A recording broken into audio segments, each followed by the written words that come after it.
ಹಲವಾರು ಪ್ರಕರಣಗಳು ಈಕೆಯ ಮೇಲೆ ಇದೆ ಅಂತ ಕೇಳ್ತಾ ಇದ್ವಿ. ಅದಕ್ಕೆ ಸಾಕ್ಷಿ ಅನ್ನೋ ರೀತಿಯಲ್ಲಿ ಒಂದೊಂದೇ ದೃಶ್ಯಗಳು ಹೊರ ಬರ್ತಾ ಇದೆ. ಸುಜಾತ ಹಂಡಿಯ ಮತ್ತೊಂದು ಕ್ರೌರ್ಯದ ವಿಡಿಯೋ, ಧಾರವಾಡದ ತುಕಾರಾಂ ಎಂಬಾತನಿಗೆ ಹನಿ ಟ್ರ್ಯಾಪ್ ಮಾಡಿರುವ ವಿಚಾರಕ್ಕೆ ಸಂಬಂಧಪಟ್ಟಂತೆ ಥಳಿಸಿದ್ದಾರಂತೆ. ಈ ವ್ಯಕ್ತಿಯನ್ನ ಕೂಡ ಹಾಕಿ ಥಳಿಸ್ತಿದ್ದಾರಲ್ಲ, ಈ ಹನಿ ಟ್ರ್ಯಾಪ್ ವಿಚಾರಗಳು ಮುನ್ನೆಲೆಗೆ ಬರ್ತಾ ಇದೆ. ಸುಜಾತ ಮತ್ತು ಆಕೆ ಸಹಚರರ ವಿರುದ್ಧ ದೂರು ಕೊಟ್ಟಿದ್ರಂತೆ ತುಕಾರಾಂ. ದೂರಿನ ಬಳಿಕ ಸುಜಾತ ಮತ್ತು ಸಹಚರನ್ನ ಪೊಲೀಸರು ಬಂಧಿಸಿದ್ದಾರೆ ಎನ್ನುವುದರ ಡೀಟೇಲ್ ಸಿಗ್ತಾ ಇದೆ. ಈ ಪ್ರಕರಣದಲ್ಲಿ ಜಾಮೀನಿನ ಮೇಲೆ ಹೊರಗಡೆ ಇದ್ದಾರೆ ಸುಜಾತ ಹಂಡಿ. ಕಾಂಗ್ರೆಸ್ನಿಂದ ಸುಜಾತ ಹಂಡಿ ಈ ಭಯಾನಕ ಹಳೆ ವಿಡಿಯೋ ಈಗ ವೈರಲ್ ಆಗ್ತಾ ಇದೆ. 3 ತಿಂಗಳ ಹಿಂದೆ ಆಗಿರೋ ಘಟನೆ. ಸುಜಾತ ಹಂಡಿಯ ಈ ಕ್ರೌರ್ಯದ ಹಿಂದಿದೆ ಹನಿ ಟ್ರ್ಯಾಪ್ ಕಹಾನಿ. ಧಾರವಾಡದ ತುಕಾರಾಂ ಎಂಬಾತನಿಗೆ ಹನಿ ಟ್ರ್ಯಾಪ್ ಮಾಡಿ ಥಳಿಸಿದ್ದಾರಂತೆ ಕೂಡ ಹಾಕಿ. 1,84,000 ಹಣಕ್ಕಾಗಿ 1,84,000 ಹಣಕ್ಕಾಗಿ ಈ ರೀತಿ ಆತನನ್ನ ಕೂಡ ಹಾಕಿ ಥಳಿಸಿದ್ದಾರೆ. ಧಾರವಾಡದ ವಿದ್ಯಾಗಿರಿ ಠಾಣೆಯಲ್ಲಿ ಈ ಕುರಿತು ಪ್ರಕರಣ ದಾಖಲಾಗಿತ್ತು. ಆ ಪ್ರಕರಣದ ಅನ್ವಯ ಸುಜಾತ ಮತ್ತು ಆಕೆಯ ಸಹಚರರ ವಿರುದ್ಧ ದೂರು ದಾಖಲಾಗ್ತಾ ಇದ್ದಂತೆ ಅವ್ರನ್ನ ಬಂಧಿಸಿದ್ರು ಪೊಲೀಸರು, ಕ್ರಮ ಕೈಗೊಂಡಿತ್ತು. ಬಟ್ ಈ ಪ್ರಕರಣಕ್ಕೆ ಸಂಬಂಧಪಟ್ಟಂತೆ ಜಾಮೀನು ಪಡ್ಕೊಂಡು ಹೊರಗಡೆ ಇದ್ದಾರಂತೆ ಸುಜಾತ. ಇದು ಒಂದೇ ಕೇಸ್ಗೆ ಸಂಬಂಧಪಟ್ಟಂತಹ ಡೀಟೇಲ್ಸ್ ಅನ್ನ ನಿಮ್ಮ ಮುಂದೆ ಇಡ್ತಾ ಇದೀವಿ. ಆದ್ರೆ ಈಕೆಯ ಮೇಲೆ ಇನ್ನು 10 ಕೇಸ್ಗಳಿದೆ ಅನ್ನುವಂತಹ ವಿಚಾರವನ್ನ ಕಾಂಗ್ರೆಸ್ನವರು ಆರೋಪ ಮಾಡ್ತಾ ಇದ್ರು. ಬರೀ ನಾವು ಆರೋಪ ಮಾಡ್ತಾ ಇಲ್ಲ, ಬದಲಾಗಿ ಒಂದಷ್ಟು ಸಾಕ್ಷ್ಯಗಳನ್ನ ಕೊಟ್ಬಿಡ್ತೀವಿ ಬಿಡಿ ಅಂತ ಈಗ ಕಾಂಗ್ರೆಸ್ನವರೇ ಬಿಜೆಪಿ ಕಾರ್ಯಕರ್ತೆಯ ಈ ಕರಾಳ ಮುಖದ ವಿಡಿಯೋವನ್ನ ಅನಾವರಣ ಮಾಡಿದ್ದಾರೆ.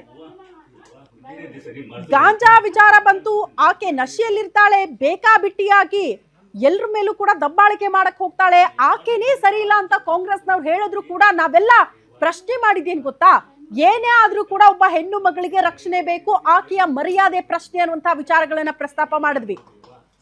ಬಟ್ ಈ ರೀತಿ ಹೆಮ್ಮಾರಿ ರೀತಿ ವರ್ತನೆ ಮಾಡುವಂತ ಈಕೆಯನ್ನ ಹೆಣ್ಣು ಮಗಳು ಅಂತ ಕರೆಯೋದಕ್ಕೆ ಸಾಧ್ಯನಾ?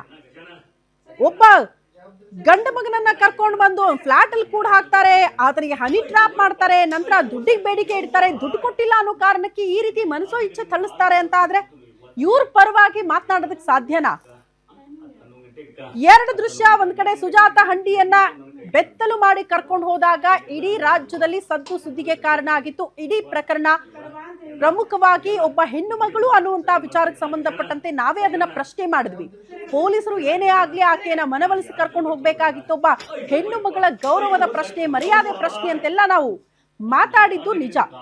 ಆದ್ರೆ ಆಕೆಯೂ ಸರಿ ಇರ್ಲಿಲ್ಲ, ಆಕೆಯೇ ಬೆತ್ತಲಾಗಿದ್ಲು, ಆಕೆಯೇ ಪೊಲೀಸರ ಮೇಲೆ ಹೊಡೆದಿದ್ಲು ಅಂದಾಗ್ಲೂ ಕೂಡ ಕೆಲವರು ಅದನ್ನ ನಂಬಿರ್ಲಿಲ್ಲ. ಕಾಂಗ್ರೆಸ್ನವರು ಸುಖ ಸುಮ್ನೆ ಆರೋಪ ಮಾಡ್ತಿದ್ದಾರೆ ಬಿಡಿ ಅಂದ್ರು. ಬಟ್ ಈಗ ಕಾಂಗ್ರೆಸ್ನವ್ರು ಹೇಳ್ತಾ ಇರೋದು ನೋಡಿ, ಸಾಕ್ಷಿಗಳನ್ನ ಕೊಡ್ತೀವಿ ಅಂತ ಒಂದೊಂದೇ ಸಾಕ್ಷಿಗಳನ್ನ ಕೊಡೋದಕ್ಕೆ ಶುರು ಮಾಡಿದ್ದಾರೆ ಈಕೆಯ ವಿರುದ್ಧ.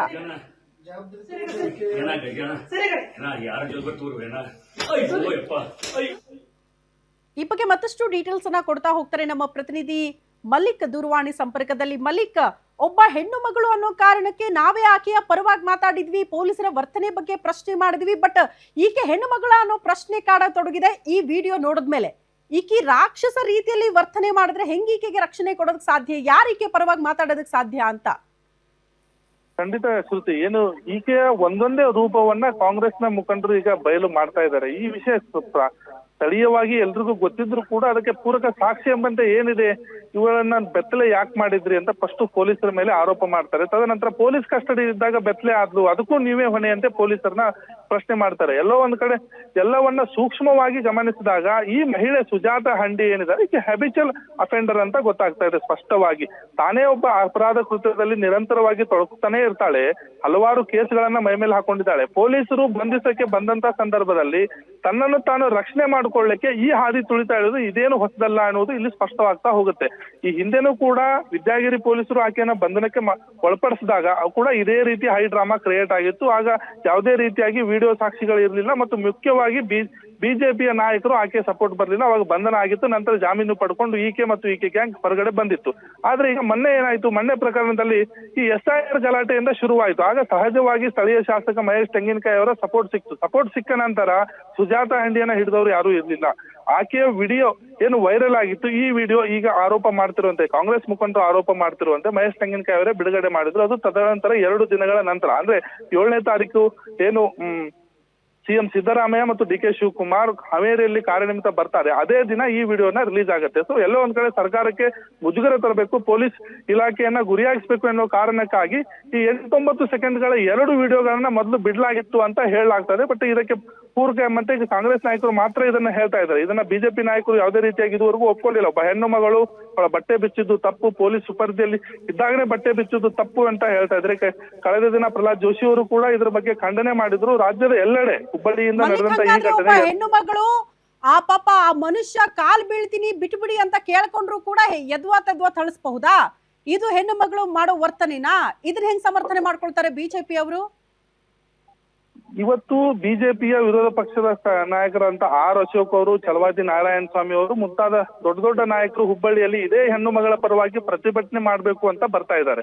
ಮಧ್ಯಾಹ್ನ ಅಷ್ಟೊತ್ತಿಗೆ ಹುಬ್ಬಳ್ಳಿಯ ಅಂಬೇಡ್ಕರ್ ಸರ್ಕಲದಿಂದ ಪ್ರತಿಭಟನೆ ಮಾಡ್ತೀವಿ ಅಂತಾನೆ ಹೇಳ್ತಾ ಇದ್ದಾರೆ. ಬಟ್ ಅವರು ಯಾರ ಪರವಾಗಿ ಪ್ರತಿಭಟನೆ ಮಾಡ್ತಾ ಇದ್ದಾರೆ ಅನ್ನುವ ಪ್ರಶ್ನೆ ಇದೀಗ ಅದಕ್ಕೆ ಉತ್ತರ ಈ ವಿಡಿಯೋ ಅಂತ ಹೇಳ್ಬಹುದು. ಯಾಕಂತಂದ್ರೆ ಇವ್ರು ಏನ್ ಪ್ರತಿಭಟನೆ ಮಾಡ್ತಾ ಇದ್ದಾರೆ, ರಾಜಕೀಯ ಪ್ರೇರಿತವಾಗಿ ಪ್ರತಿಭಟನೆ ಮಾಡ್ತಾರೆ. ಅಪರಾಧಿಕ ಕೃತ್ಯಗಳನ್ನ ಎಸಗತಕ್ಕಂತ ಹೆಣ್ಣು ಮಕ್ಕಳಾಗಿರ್ಬೋದು ಅಥವಾ ಪುರುಷರಾಗಿರ್ಬೋದು, ಇವ್ರನ್ನ ಡಿಪೆಂಡ್ ಮಾಡ್ಕೊಳ್ಳೋದು ಎಷ್ಟು ಸರಿ ಅಂತ ಪೊಲೀಸ್ ಇಲಾಖೆ ಆಗಿರ್ಬೋದು ಮತ್ತೆ ನಾಗರಿಕ ಸಮಾಜ ಆಗಿದ್ದು ಪ್ರಶ್ನೆ ಮಾಡ್ತಾ ಇದೆ.